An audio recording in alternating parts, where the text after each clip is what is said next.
In this video, you'll learn how to identify the most practical setup for a solar hot water system based on the needs of the climate, building and the householders. In passive systems, also known as thermosiphon systems, the tank sits above the collectors.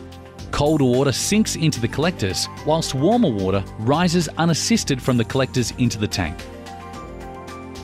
The tank may sit on the roof with the collector, a close-coupled system, or within the roof cavity above the collector, a gravity feed system. With these systems, the roof support structures must be strong enough to handle weights of up to 800 kilograms. Active systems use a small pump to move water between the collectors and the tank. The location of the tank can be within the roof or on the ground. Each type of system has advantages. A passive system is space-saving and is easy to maintain with no moving parts. An active system is unobtrusive, lightweight, can use an existing tank, and the tank can be located closer to where hot water is used, reducing heating loss in pipes, but the pump uses some energy. There are two collector types to choose from: flat plate and evacuated tubes. Evacuated tubes have the advantage of receiving perpendicular radiation for a greater part of the day. This, combined with their vacuum insulation, means good winter performance. Flat plate collectors, particularly if purchased as part of a closed couple system, can be more affordable than evacuated tube collectors. However, the prices of evacuated tubes has fallen in recent years. Collectors should ideally face true north in a shade-free position. Facing the collectors 45 degrees from the north will result in only minor reductions in performance. The ideal inclination is the angle of latitude plus 5 to 10 degrees. Sydney's latitude is 33.5 degrees, so an ideal angle of inclination would be around 40. However, plus or minus 15 degrees would still provide adequate performance.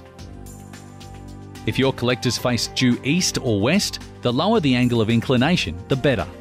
However, to allow thermosiphon flow, you must always keep the angle above 10 degrees. For the correct sizing of your collectors and tank, consult manufacturer's guidelines to see what is best for the climate and household. In places with minor frosts, evacuated tubes may offer enough inbuilt protection. In climates with regular frosts, indirect or closed-loop systems are the most popular and reliable form of frost protection. Instead of water, an antifreeze fluid is heated in the collectors.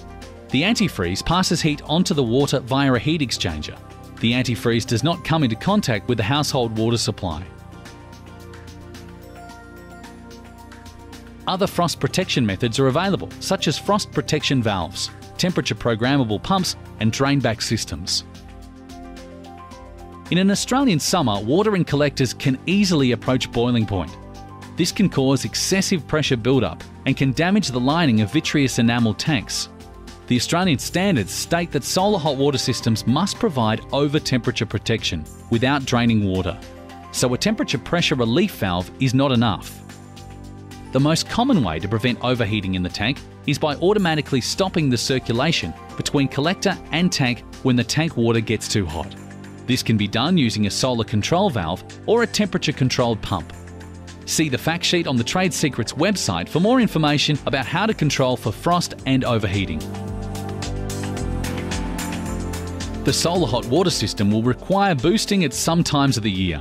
Electric boosters use a lot of power, so make sure the booster is controlled by a manual in-house switch. This switch should include a light to indicate when on. Boosters which have no in-house switch or are permanently on are wasteful, as they often heat water to 60 degrees, water which would otherwise be heated by the sun. When advising the householder on their energy tariff options, explain the pros and cons of each option. A regular tariff allows boosting at any time, but it won't lead to a reduction in their bills if their previous system was electric off-peak. Off-peak will be cheaper, but may not fit the hot water usage patterns of all households. If available, extended off-peak or off-peak 2 is often a good compromise. Natural gas boosters have the advantage of lower emissions and running costs compared to electric boosters, and also aren't subject to time of use restrictions. Install a timer on gas storage boosters to ensure the gas does not heat water which would otherwise be heated by the sun. So, select the system for the climate and use appropriate temperature controls. locate the collector and tank to maximise performance, install a manual boost switch, and connect to a tariff which minimise emissions and costs.